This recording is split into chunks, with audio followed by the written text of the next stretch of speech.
Hi guys, this video is going to be on German language rudiment names, which seems like it'd be cut and dry. I could just post a list, boom. But it's actually more interesting than you might suspect because there's multiple regions of German-speaking Europe that have different rudimental drumming traditions, and they don't call their rudiments the same thing. So with the same rudiment, we can come up with a whole bunch of different names in some cases. I said I would have an 18-inch rototom video, and I will, coming up at some point. It's not this one.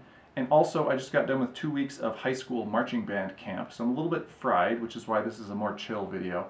Also, I have a book coming out, Rudimental Grand Tour, in November with Mel Bay, and all of the rudimental traditions that I have names for here will be in the book with actual notated rudiments and examples of playing and a little bit of the history and lists of publications and stuff like that, so you can check that out when it comes out.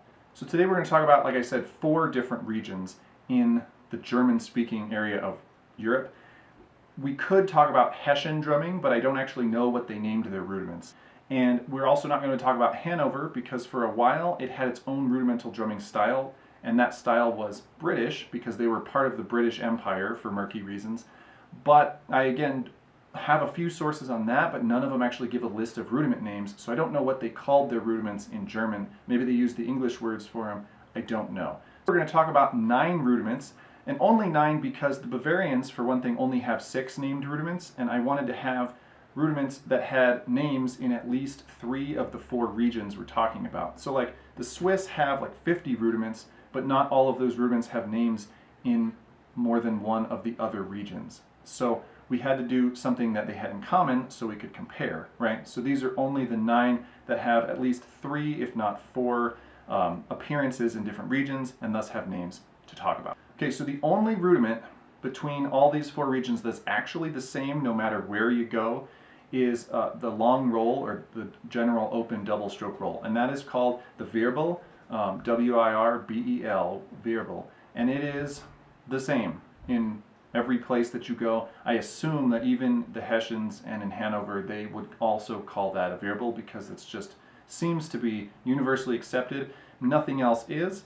And so they get a little bit weirder after that. Now if we talk about the flam, it's the complete opposite of the roll in that it has a different name pretty much everywhere, and it has the largest variation in names, and in some countries or regions they actually have more than one word for the flam, depending on the time period or what author you ask. So in Prussia they called the flam the Doppel Strike or the Schleifschlag, 2 different words for the same thing.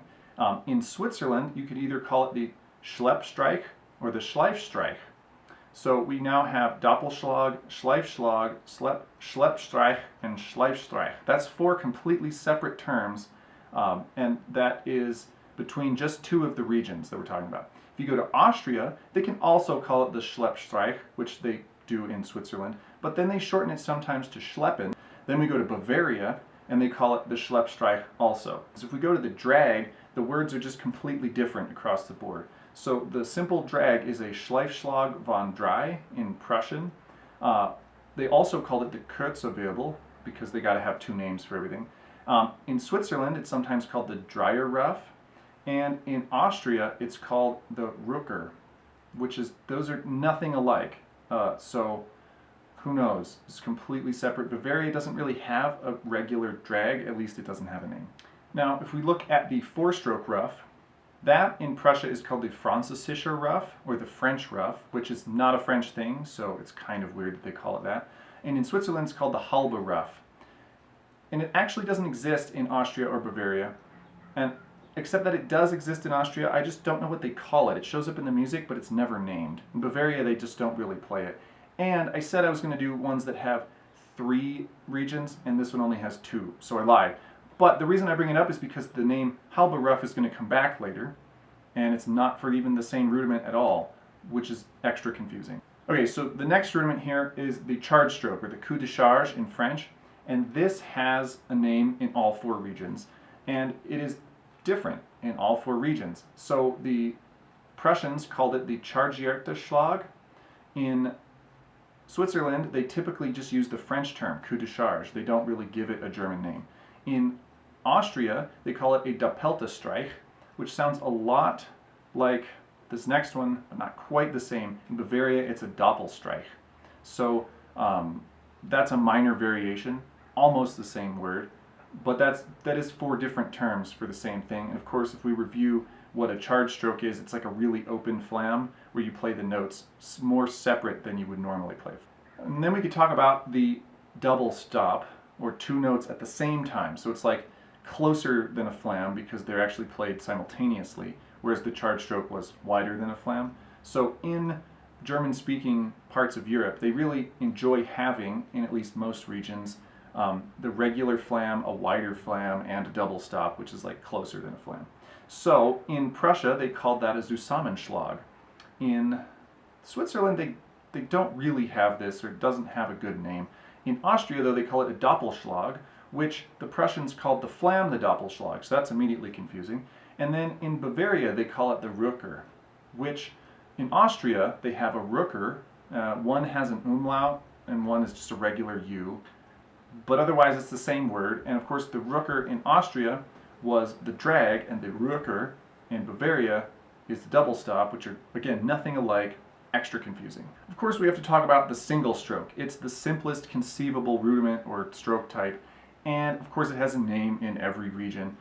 In Prussia, it's called the Einhandschlag, or like the one-hand stroke. In Switzerland, it's called the Einer Streich, which is a single stroke. It's pretty much translated directly between German and English.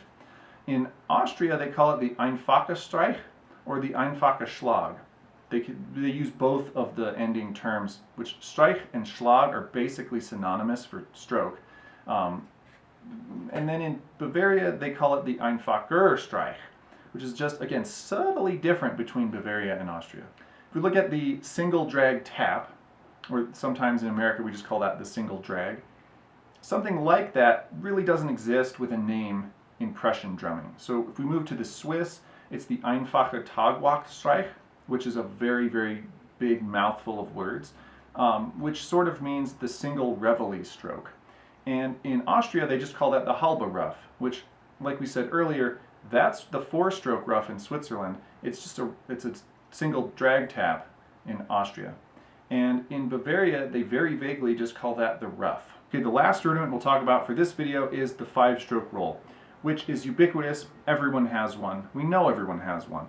But the Bavarians don't feel the need to name it in any of the books I've ever seen that come out of Bavaria. So we know it exists, it's in the music, but like they probably call it the same thing as probably what the Austrians call it, or the Swiss, but who knows, because it just doesn't have a label. Anyway, it's there, unnamed. The Prussians called it the Deutsche Ruff, which just means like the German Ruff. So they're just claiming ownership of that thing, which is funny. They also call, though, the nine-stroke roll sometimes the Deutsche Ruff. And they always play it with a flam on it, so it's really not just the simple five-stroke roll. It's a flammed five, but it's the closest thing that has a name.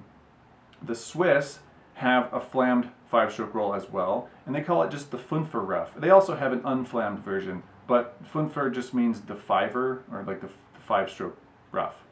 And then in Austria, it's called the Wirbelrücker, which again, Rücker comes back. The Austrians already call the drag the Rücker, so a Wirbelrücker is like a rolled drag, which is kind of a funny name. And again, it's not the same thing as the Bavarian Rücker with the umlaut, because that's a double stop. So again, that word just keeps confusing us. But those, again, it's the same five-stroke roll, it's the same language. These places border each other, and they have completely separate, three different names, no relationship whatsoever, essentially.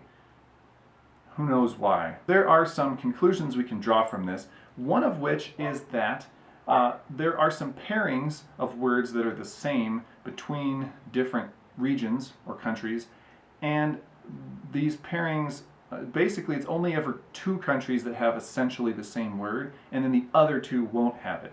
And it lines up pretty darn well, such that we can sort of say, in a generalization, that Prussia and Switzerland have more similar terms, and Austria and Bavaria have more similar terms than those two groupings do to each other.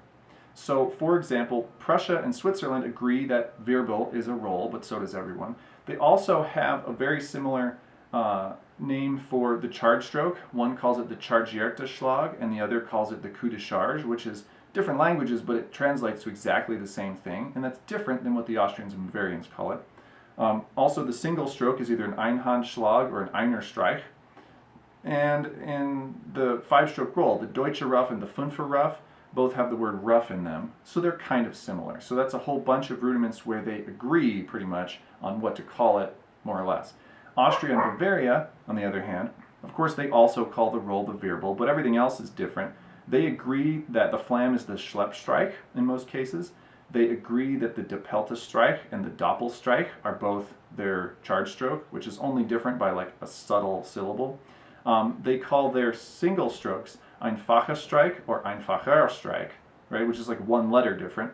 And then also they call their single drag tap either a halbe Ruff or just a Ruff.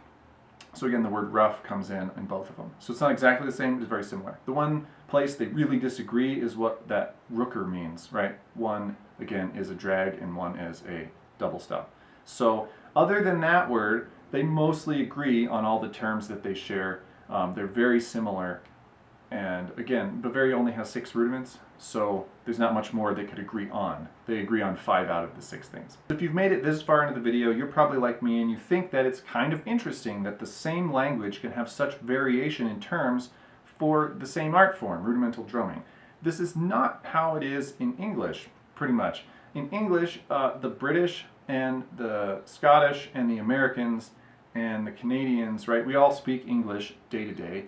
And we all have rudimental drumming, and we all pretty much agree. We call a flam, and a drag, and a paradiddle throughout all the different styles of drumming. Now, Scottish pipe band drumming doesn't really sound like American DCI core drumming, but they do use basically the same words for the same stickings and stuff. So it's kind of interesting. I think that Germany just does not care that it's the same language. Their regional variations trump the language. Who knows? What are you going to do? Anyway, that's it for today. Thanks for watching. See you guys next time, hopefully with an 18-inch rototom.